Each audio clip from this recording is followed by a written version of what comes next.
Napakalaking tulong po dito sa purok po namin, nagkaroon po ng feeding program this morning.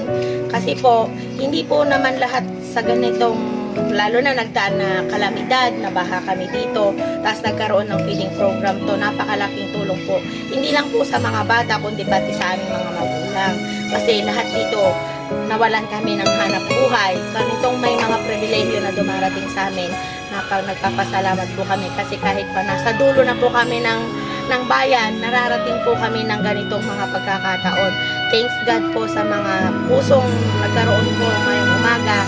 Sana po bigyan pa kayo po ng lakas at lalo pa po kayo makatulong sa mga kagaya namin. Thank you very much po. Mula nang makilala ka, aking sinta, puso'y natuto na magpakumbaba.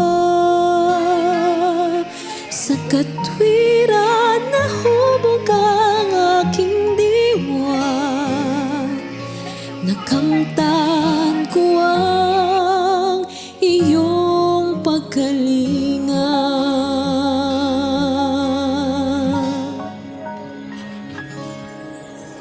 Pangako ko sa'yo may tanging ikaw lamang, sa puso ko'y sasambahin kailan pa man. Sa piling mo ligaya ay hindi mapaparam.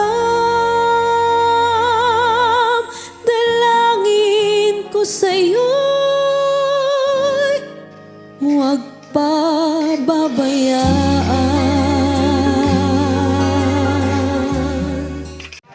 Una po sa lahat, maraming salamat po sa ating Panginoon sa napakagandang umagang pinakaloob niya sa atin. Sa mga ito, salamat sa magandang pagkakataon na ito na kayo po'y nakarating dito sa aming lugar, MCGI, na nagbigay po ng libreng almusal. Maraming salamat po sa inyo.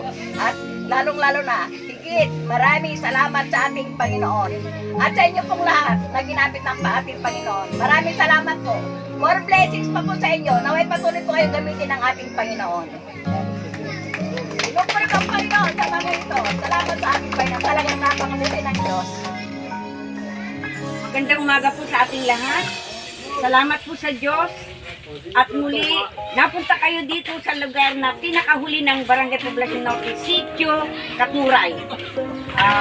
Ang hinihiling po sana namin sa inyong MCGI ay mapuntahan niyo po lahat ang sitio ng Barangay Poblacion Norte. I-bless niya po kayong lahat ng membro, leader. Maraming salamat po at salamat po sa Diyos.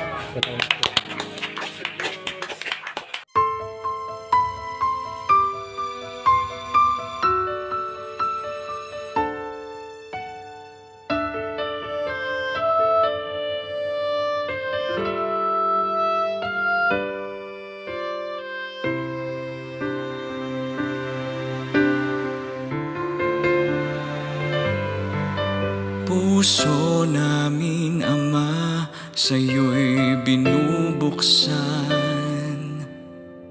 Humihinging lunas sa aming mga kasalanan. Hugasan mo ang lahat ng karumihan sa ngalan ng iyong anak.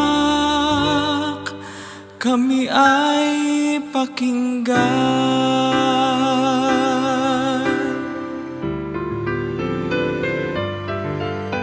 Nangingimi kami na lumapit sa'yo,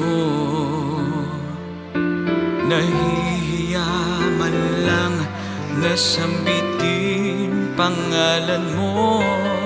Ngunit saan pa ba kami patutungo? Sapat ang awa na nagmumula sa dulang mo.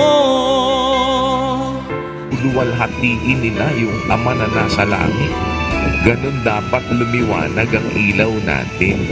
Sa harap ng mga tao, makita ang wika nila ang inyong mabubuting gawa at kanilang luwalhatiin ang inyong Ama na nasa langit.